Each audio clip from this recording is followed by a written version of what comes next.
Bienvenue sur Caradisiac, toujours en direct du Rétromobile 2013, dont Caradisiac est partenaire, comme chaque année.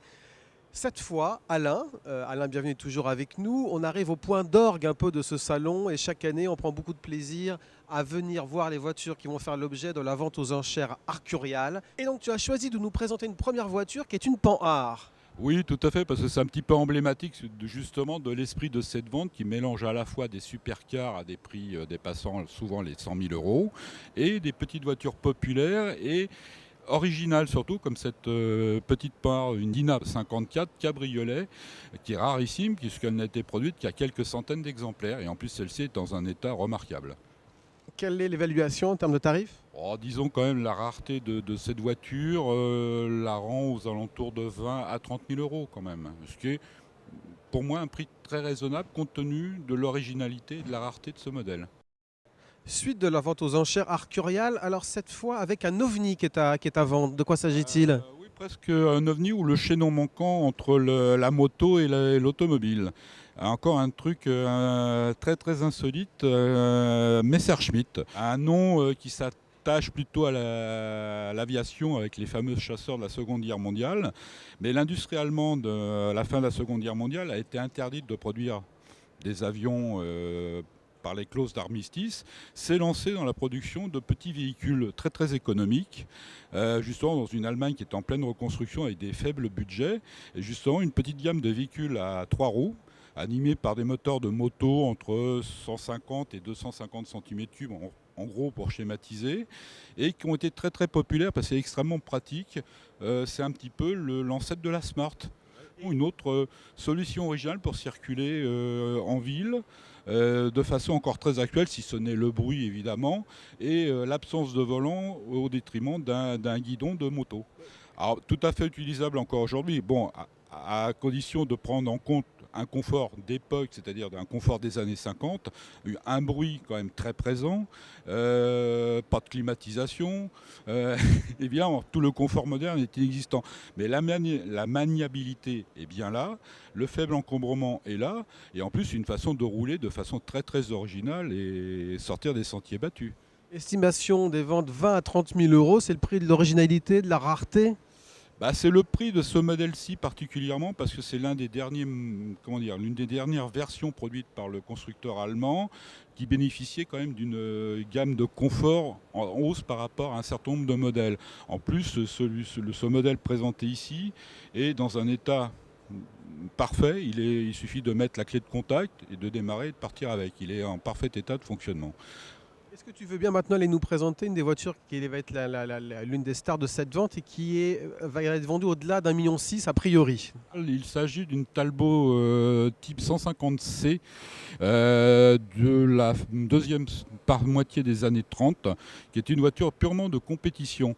Alors la particularité de cette Talbot, enfin dans l'histoire assez embrouillée des modèles de compétition de chez Talbot, c'est que cette voiture est en configuration endurance, des garde-boue, c'est une biplace, mais c'était exactement la même mécanique que les monoplaces de Grand Prix de la marque. D'où la particularité et le prix peut-être de cette voiture qui est à la fois une voiture d'endurance mais avec une architecture et une mécanique de voiture de Grand Prix qui était un petit peu la particularité de Talbot. Mais c'est quand même une voiture de connaisseurs qui n'évoque pas forcément grand-chose au grand public. Qu'as-tu envie de nous présenter à la suite? Eh bien, une Ferrari Testarossa qui avait un propriétaire très célèbre. Alors Alain, cette voiture qui a appartenu à quelqu'un de célèbre, juste un indice, vous avez 3 secondes pour trouver, elle est immatriculée à Genève. Oui, à l'époque, disons que ce n'est pas nouveau. On parle beaucoup d'exil de nos stars en ce moment. Bon, ce n'est pas très nouveau. Il y en a qui ont ouvert la voie il y a très très longtemps. Et en particulier le numéro un du cinéma français, je veux dire Alain Delon, qui est établi, je crois, à Genève depuis près de 3 décennies. Alors, s'il s'agit d'une Testarossa de 1997, Ce n'est pas une voiture très très originale en fait, parce que c'est déjà la période où Ferrari commence à avoir des cadences de production beaucoup plus élevées, où le chiffre de production commence à s'élever, où la rareté a un petit peu disparu de chez Ferrari. Bon, cette Testarossa est intéressante parce que c'est vraiment une évolution très originale des dessins, des études aérodynamiques de Pininfarina, notamment avec ses flancs inédits sur une Ferrari. Et c'est une voiture, évidemment, c'est une Ferrari avec très haute performance, avec une vitesse de pointe mythique, qui accroche officiellement les 300 km/h avec un moteur 12 cylindres à plat identique à toute la génération des Ferrari routières de l'époque. Et elle est dans la grande lignée des grandes routières Ferrari. Voilà. Alors justement, estimation 40 000 euros. On se souvient que l'année dernière, Arturia avait vendu une Ferrari qui avait appartenu à Vadim, qui s'était envolée à près de 2 millions. Est-ce que le fait que cette Testarossa ait appartenu à Delon, tu penses, peut générer le même impact? Peut-être pas tout à fait. Bon, effectivement, le côté star est toujours un plus pour un acheteur, un acquéreur éventuel. Bon, il y a un petit plus. Et par rapport à une Testarossa anonyme, il va y avoir un petit bonus, difficile à chiffrer. Le prix de la voiture, enfin de Vadim l'année dernière, tenait à la fois évidemment à la personnalité de Roger Vadim et toutes les jolies femmes qu'il avait emmenées dans sa voiture. Bon, c'était un petit plus, même peut-être un gros bonus peut-être, mais surtout la rareté de cette 250 GT California qui était produite à quelques dizaines d'exemplaires. Là, on n'est pas dans comment dire, on n'est pas dans le million d'exemplaires, évidemment, comme chez Renault, mais on est déjà dans plusieurs centaines d'exemplaires. Il n'y a plus le phénomène de rareté tel qui existait dans les fins des années 50, début 60, avec cette 250 California de Vadim. Alain, tu nous racontes toujours plein d'histoires et là tu en as une nouvelle à nous raconter, je crois, à propos de cette voiture. C'est un petit clin d'œil et un souvenir au regretté José Rosinski, qui était non seulement était un pilote de talent avant de devenir un journaliste de grand talent et un essayeur dans les revues Champion et Sport Auto. Et en voyant cette Ferrari 330 GTC, j'ai un petit souvenir d'une lecture de l'époque paru en disant que je me souviens, enfin je parle les mots exacts du papier de José, disant voilà, Ferrari a fait de gros progrès en termes de train roulant, car dans cette 330 GTC, c'est la première fois que je me sens en sécurité à 200 km/h en allant sur l'autoroute, en allant en Deauville, et en pouvant lâcher le volant d'une main pour m'allumer une cigarette. Là, on est dans le double, le triple politiquement incorrect, quelque chose qu'on ne pourrait plus écrire ou prononcer aujourd'hui. Alain nous raconte des histoires et parfois nous fait voyager et parfois aussi nous parle un peu de cinéma peut-être. Est-ce que cette drôle d'objet nous fait penser au film italien des années 60 ? Ah bah complètement, c'est l'Italie de l'immédiate après-guerre avec l'avènement de la Vespa et tout ce qui deviendra ce qu'on appellera la Dolce Vita petit à petit. Là, une Dolce Vita à deux ? À deux et même à trois, avec deux selles pour un passager, une passagère, et puis éventuellement le petit sidecar pour une autre passagère, ou belle maman peut-être, malheureusement. Et c'est craquant, quoi. C'est un Piaggio, enfin une Vespa faite par Piaggio avec le petit sidecar, la roue de secours, le porte-bagages, tout est d'époque. On dirait presque un jouet de manège de fête foraine, tellement ça paraît minuscule. Et le tarif alors, Alain ? Eh bien, il est estimé ici sur cette vente entre 7 500 et 12 500 euros. Voilà. Vous verrez l'intérieur tout à l'heure de cette voiture, l'une des plus chères vendues au cours de cette vente arcuriale. L'intérieur est vraiment très joli, mais ça va rester quand même une Fiat à 800 000 euros. Oui, pour un constructeur à vocation populaire, c'est quand même assez surprenant. En fait, il s'agit d'une tentative un petit peu loupée de Fiat de s'immiscer dans le marché de la voiture de luxe ou de sportive au début des années 50 en proposant un coupé à moteur 8 cylindres, d'où le nom Fiat 8V, qui était un 8 cylindres de 2 litres, qui n'avait pas des performances extraordinaires, mais enfin pour l'époque, c'était déjà une voiture qui allait assez vite. Et celle-ci présente la particularité en plus d'avoir avoir été carrossée par Vignal. Et c'est sans doute l'une des carrosseries les plus réussies sur ce modèle qui a été mis entre les mains de plusieurs studios de stylistes. Et en plus de la carrosserie originelle de Fiat, qui n'était pas la plus jolie, mais peut-être la plus agressive, la plus sportive, disons. Et la Vignale a le mérite d'être une des plus soignées et une des plus esthétiques, d'où en associant donc ce style, cette carrosserie Vignale à la rareté de l'ensemble, ça peut justifier un prix aussi élevé. Alors en fait, cette voiture te plaît parce que tu te prends pour une star de cinéma?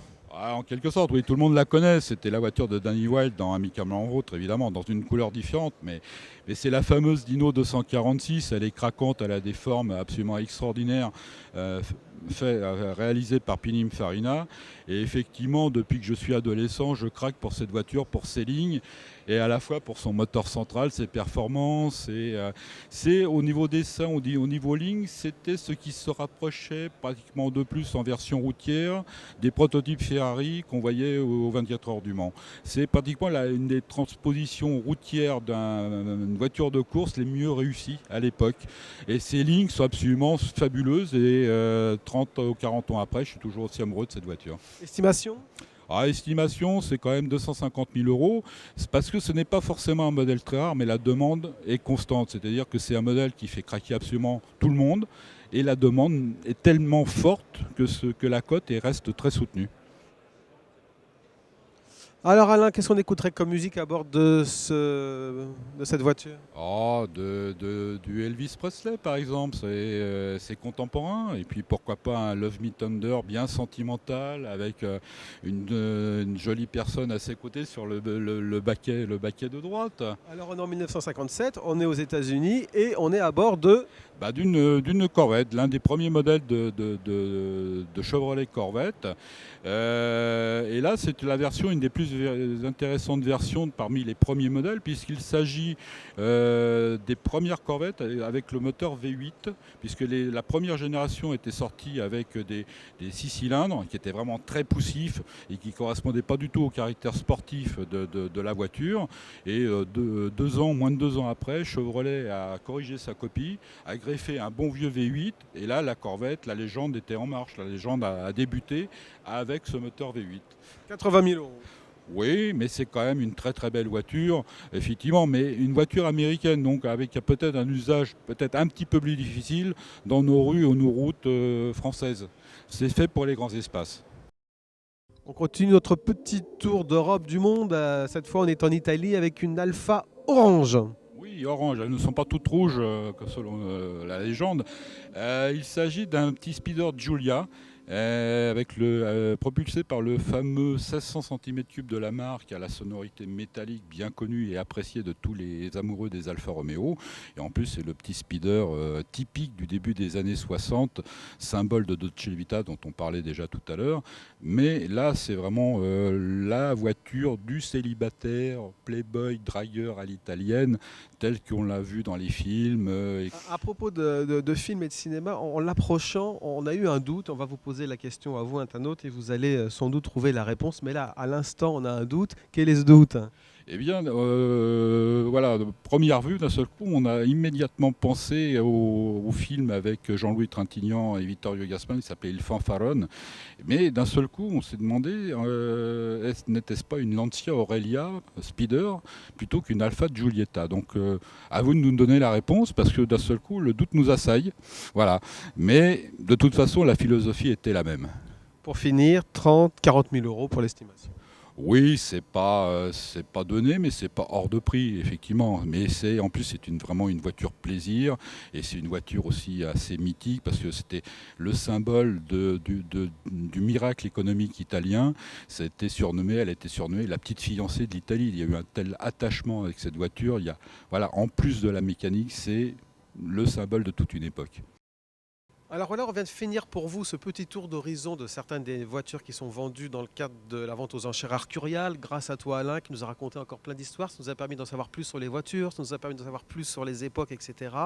Et puis tiens, au passage, là, une petite Type E encore vendue 55, 65 000. Là-bas, on a une DS Euh, Chapon, côté 130 000. Et si on vous parle de tarifs, pour finir ce tour d'horizon, c'était pour, avec Alain, évoquer ce qui fait le coût des voitures, ce qui fait la cote des voitures. Parfois, ça peut paraître surprenant. À droite, notamment, une DS cabriolet simplement, estimation 100 000 euros. Je vais te questionner sur le sujet. Et puis, juste à côté de la DS, c'est un hasard, une Ferrari, rien de moins qu'une Ferrari, 400i, certes, c'est pas la Ferrari des plus cotées, mais elle est cotée 30 000 euros. Ferrari 30 000, DS cabriolet 100 000, petit peu derrière 50 000. Qu'est-ce qui fait la cote d'une voiture? C'est vrai que c'est assez surprenant, mais là, visiblement, depuis un an ou deux, effectivement, les DS cabriolets ont une cote énorme, visiblement, depuis la vente record de l'année dernière. Alors peut-être il y a simplement, ça a amené d'un seul coup des passionnés à s'intéresser brusquement à la DS et à faire monter les prix, ou alors on peut soupçonner de sombres opérations de spéculation, mais soyons pas parano, laissons la place à la passion. N'ayons pas de sombres pensées. Pour conclure, on peut vous dire également, mais vous le savez, que ces voitures anciennes, on peut en trouver dans le cadre des ventes aux enchères, mais on peut aussi en trouver évidemment sur le marché de l'occasion, tout simplement, des voitures anciennes. Je ne parle pas uniquement du phénomène Youngtimer, mais en ce moment et de manière définitive, hein, avec les difficultés à rouler vite, le coût des voitures qui est de plus en plus élevé et le prix du carburant, eh bien certains d'entre nous tous avons envie d'acheter des voitures des années 50, 60, 70, parfois à 5-10 000 euros. Vraiment, il y a des voitures à ces prix-là et qu'on trouve ailleurs que dans les ventes aux enchères. Bien sûr, il y en a, il y a tout le réseau d'annonces sur Internet, effectivement, toutes les revues de voitures anciennes qui débordent de petites annonces, et puis encore le bouche à oreille traditionnel, de particulier en particulier, avec une magnifique voiture un petit peu rare qui dort dans un garage depuis une trentaine d'années. Et avec lesquelles on peut rouler au quotidien pour finir.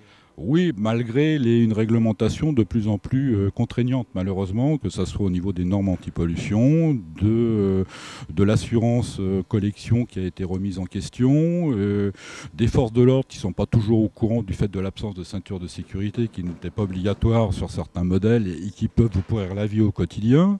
Enfin, voilà. Et puis aussi la précaution d'avoir quand même un garage, et puis sans oublier non plus que le moindre petit choc sur la carrosserie peut entraîner des frais quand même assez considérable. Et avec un plaisir de conduite renouvelé. Voilà. Alain, on se retrouve l'année prochaine pour Avec notre mobile grand plaisir. 2014. Merci à toi.